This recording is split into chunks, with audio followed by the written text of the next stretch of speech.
Lunes.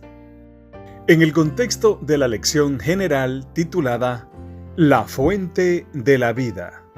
En esta ocasión estudiaremos Palabras de vida eterna.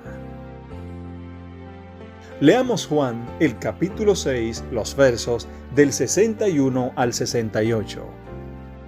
Cuando Jesús preguntó a los discípulos si querían dejarlo, ¿cuál fue el significado de la respuesta de Pedro? Juan capítulo 6, versos del 61 al 68 dice: Sabiendo Jesús en sí mismo que sus discípulos murmuraban de esto, les dijo: ¿Esto os ofende?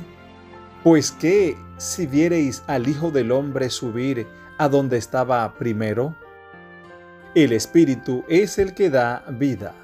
La carne para nada aprovecha. Las palabras que yo os he hablado son espíritu y son vida. Pero hay algunos de vosotros que no creen. Porque Jesús sabía desde el principio quiénes eran los que no creían y quién le había de entregar. Y dijo: Por eso os he dicho que ninguno puede venir a mí, si no le fuere dado del Padre. Desde entonces, muchos de sus discípulos volvieron atrás y ya no andaban con él. Dijo entonces Jesús a los 12: ¿Queréis acaso iros también vosotros? Le respondió Simón Pedro: Señor, ¿a quién iremos? Tú tienes palabras de vida eterna.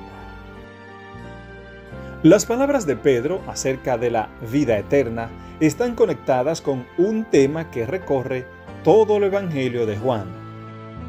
Una concentración de fraseología sobre la vida eterna aparece en Juan capítulo 6, en el contexto de la alimentación de los 5,000. Jesús dice que Él es el pan de vida, lo que significa que su vida, su muerte y su resurrección son la fuente de la vida eterna, de la salvación.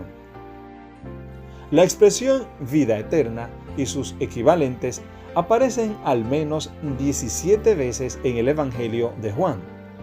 No se refiere allí a una existencia espiritual, a formar parte de un ser eterno o algún otro concepto etéreo, sino al poder vivificante que produce salvación y da sentido a nuestra existencia actual y a la vida sin fin cuando regrese nuestro Señor.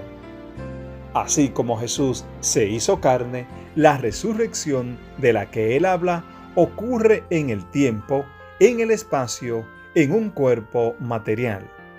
Es una resurrección de entre los muertos, una renovación de la vida que una vez tuvimos en el Edén.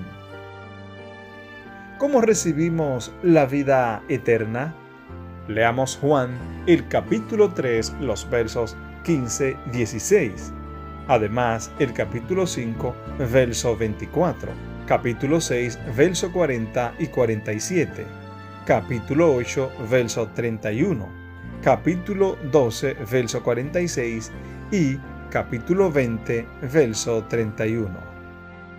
Juan capítulo 3, verso 15 al 16 dice: Para que todo aquel que en Él cree no se pierda, mas tenga vida eterna. Porque de tal manera amó Dios al mundo, que ha dado a su Hijo unigénito, para que todo aquel que en Él cree no se pierda, mas tenga vida eterna.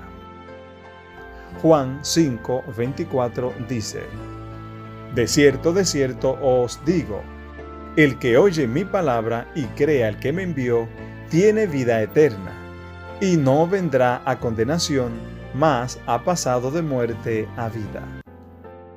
Juan 6:40 dice: Y esta es la voluntad del que me ha enviado, que todo aquel que ve al Hijo y cree en Él, tenga vida eterna, y yo le resucitaré en el día postrero. Juan 6:47 dice: De cierto os digo, el que cree en mí, tiene vida eterna. Juan 8:31 dice: Dijo entonces Jesús a los judíos que habían creído en él: Si vosotros permaneciereis en mi palabra, seréis verdaderamente mis discípulos. Juan 12:46 dice: Yo, la luz, he venido al mundo para que todo aquel que cree en mí no permanezca en tinieblas. Juan 20:31 dice: Pero estas se han escrito para que creáis que Jesús es el Cristo, el Hijo de Dios, y para que creyendo tengáis vida en su nombre. Solo por fe creemos que Jesucristo vino a vivir y a morir por nosotros. Recibimos esta fe como un don o regalo, pero debemos elegir conscientemente entregarnos a Jesús, arrepentirnos y reclamar su sangre para recibir el perdón y la limpieza del pecado. Cuando Jesús preguntó a Pedro si él también se iría, su respuesta fue: Señor, ¿a quién iríamos? Tú tienes palabras de vida eterna. Esa declaración resume la esencia de la salvación y cómo se la alcanza. No procede de la filosofía, de la historia ni de la ciencia, es decir, de las disciplinas humanas. Proviene de Jesús, quien, puesto que posee vida eterna, la ofrece gratuitamente a quienes la aceptan en respuesta al Espíritu Santo. Para finalizar, ¿cómo influye la promesa de la vida eterna en la manera en que vemos nuestra vida temporal aquí? ¿Cómo debería influir? Dios te bendiga.